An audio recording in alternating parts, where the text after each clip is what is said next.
بینەرانی عزیز سڵاوتان لێبێت و ئەم کاتتان باش. بە یارمەتی هاوڕێیانی هاوکارم لە خزمەتانداین بۆ پێشکەشکردنی گەشتی هەواڵەکانی سەرلەبەیانی ڕۆژی یەکشەممە. سەرەتا سەردێڕی چەند هەواڵ. درێژەی مانگرتنی کامیۆنداران لە شارەکانی کوردستان و ڕفاندنی چەندین کەس، کۆبوونەوەی کرێکارانی کارخانەی پویا نەخ لە ئیلام، ناڕەزایەتی خەڵکی شارۆچکەی زەڕینە لە شارستانی دیواندەرە، لە سێدارەدانی دووبەندکراو لە زیندانی کرماشان، پەیوەستبوونی شۆفێرانی مینیبوس لە ئیسفەهان بە مانگرتنی کامیۆنداران، ناڕەزایەتی کرێکارانی شاغڵ لە فازی چواردەی پاڵاوگای پارسی جنوبی، پاڵپشتی بنەماڵە دادخوازەکانی شۆڕشی ژینە لە مانگرتنی کامیۆنداران و پشتیوانی کامیۆندارانی فەڕەنسا لە شۆفێرانی بارهەڵگری ئێران.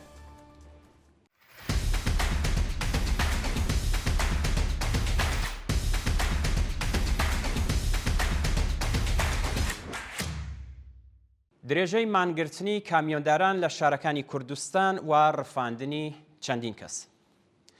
ڕۆژی شەممە دەیجۆزەردان کامیۆنداران لە شارەکانی سنە، بیجار، مەهاباد، نەغەدە، قوڕوا، کرماشان، دیواندەرە، ئیلام، دەڕەشار، مەریوان، قەسری شیرین و سەرپۆلی زەهاو بۆ دەهەمین ڕۆژی بەردەوام درێژیان بە مانگرتندا، بەڵام چەندین کەس لەلایەن هێزانیەکانەوە دەست بەسەر کران.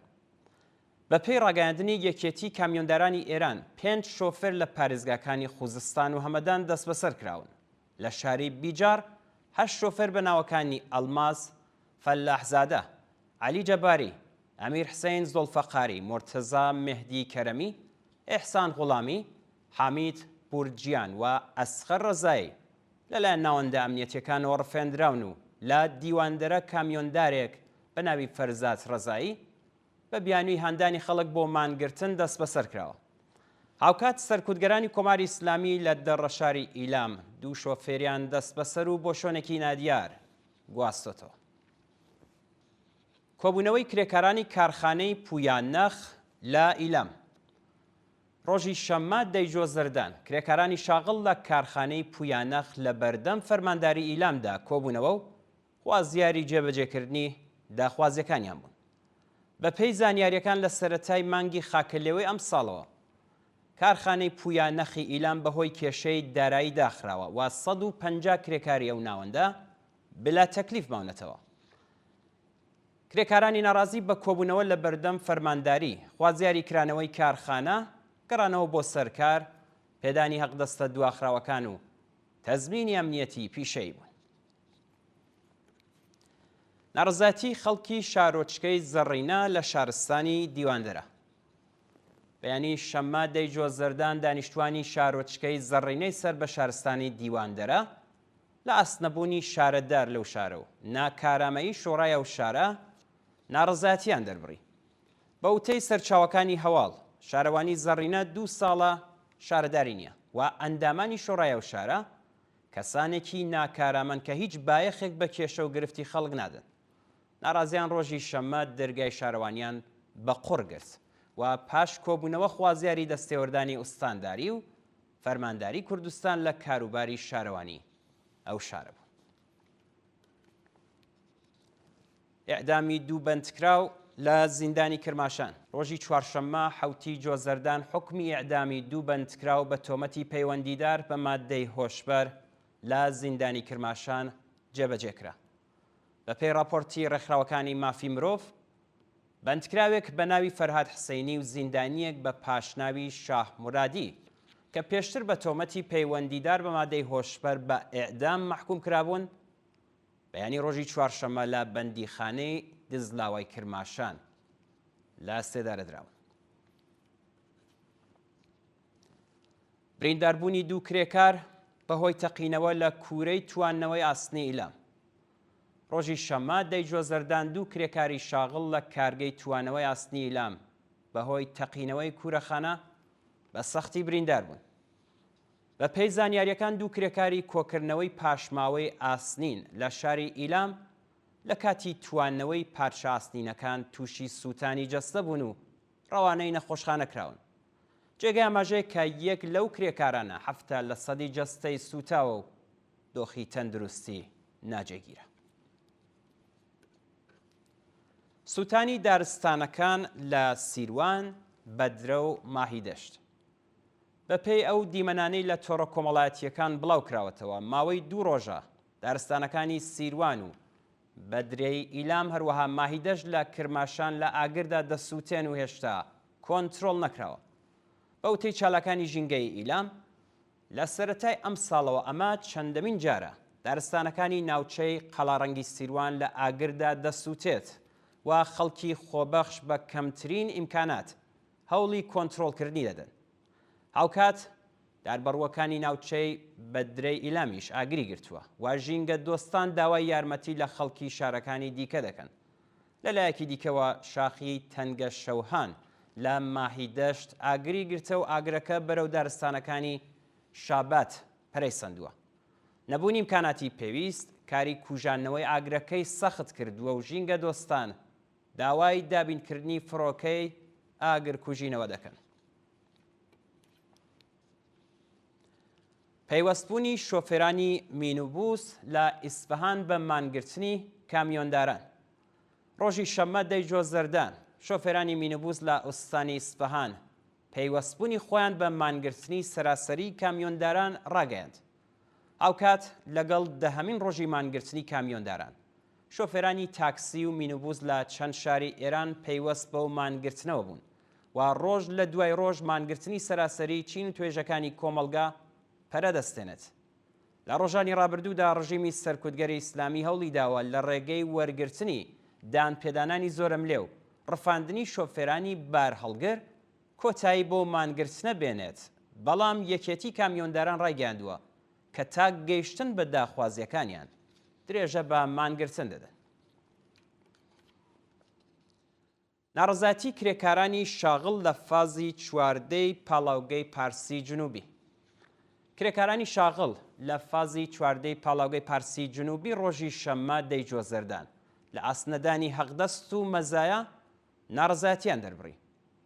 بە پێی زانیاریەکان 800 کرێکاری پرۆژەی شاغڵ لە فازی چواردەی پاڵاوگای پارسی جنوبی لە سەرەتای ئەم ساڵەوە حەقدەستیان وەرنەگرتووە و لە دۆخێکی سەختدا دەژین.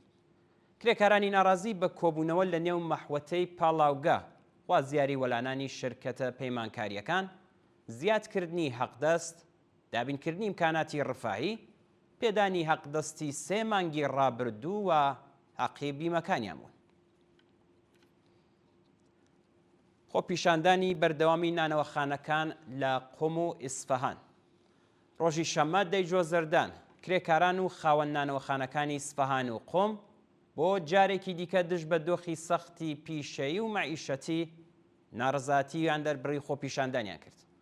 ناڕازیان بە کۆبوونەوە لە بەردەم ناوەندە دەوڵەتیەکان، خوازیاری پێدانی یارانەی چەند مانگی ڕابردوو، کەمکردنەوەی نرخی باج، ئارد، بەرق، گاز و کرێدووکان، وەلانانی سامانەی نانینۆ، پێدانی ئاردی دەوڵەتی و دابینکردنی کارەبای 24 ساعتە بوو.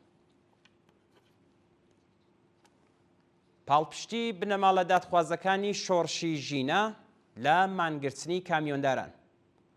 ڕۆژی شەممە 10 جۆزەردان کۆمەڵێک لە بنەماڵە دادخوازەکانی ئێران بە کۆبوونەوە لەسەر مەزاری عێرفان خەزایی لە شەهریار پشتیوانی خۆیان لە مانگرتنی سەراسەری کامیۆنداران ڕاگەیاند.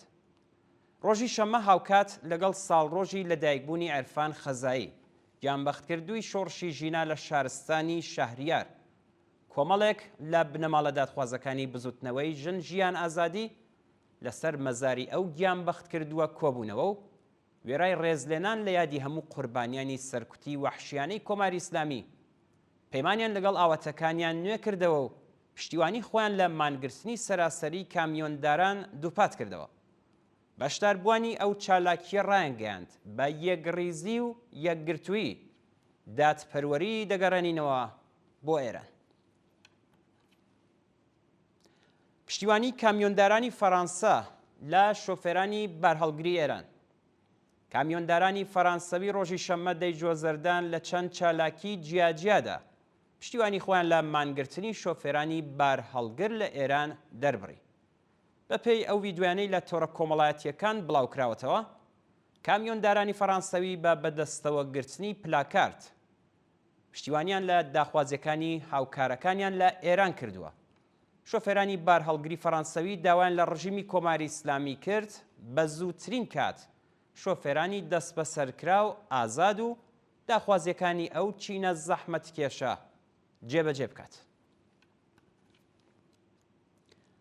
کۆبوونەوەی لایەنگرانی حیزبی کۆماری خوازانی گەلان لە بەردەم شارەداری ئیستانبول. ڕۆژی شەممە 10 ژۆزەردان لایەنگرانی حیزبی کۆماری خوازانی گەلان دژ بە دەست بە سەرکردنی دەیان کارمەندی شارەداری ئیستانبول لە بەردەم شارەوانی ئەو گەورە شارە خۆپیشاندانیان کرد.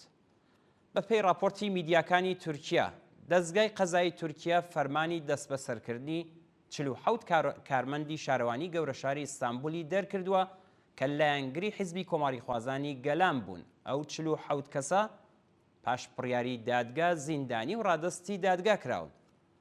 پاش بڵاوبوونەوەی ئەو هەواڵە لایەنگرانی حیزبی کۆماری خوازانی گەلان لە ئادانا و ئیستانبول کۆبوونەوە و خوازیاری دەست لە کارکێشانەوەی ئەردۆغان بوون. دوا هەواڵمان سەبارەتە بە گیان لە دەستانی 68 فلستینی لە هێرشەکانی ئیسرائیل بۆ سەر غەزە. بەپێی راپۆرتی ئەلعەرەبیە بەهۆی هێرشەکانی 24 کاشمێری ڕابردووی ئیسرائیل بۆ سەر کەرتی غەزە بەلانی کەم 68 فلستینی گیانیان لەدەستاوە و بە دەیان کەس بریندار بوو. هاوکات لەگەڵ دانوستانەکانی نێوان نێونەرانی ئەمریکا و حەماس بۆ ڕاگەاندنی ئاگربەست ئەرتەشی ئیسرائیل هێرشەکانی بۆ سەر باکووری غەزە چڕتر کردووە و لە ئەنجامی بردمانی چەند ناوچەدا 68 کەس گیانیان لەدەستاوە.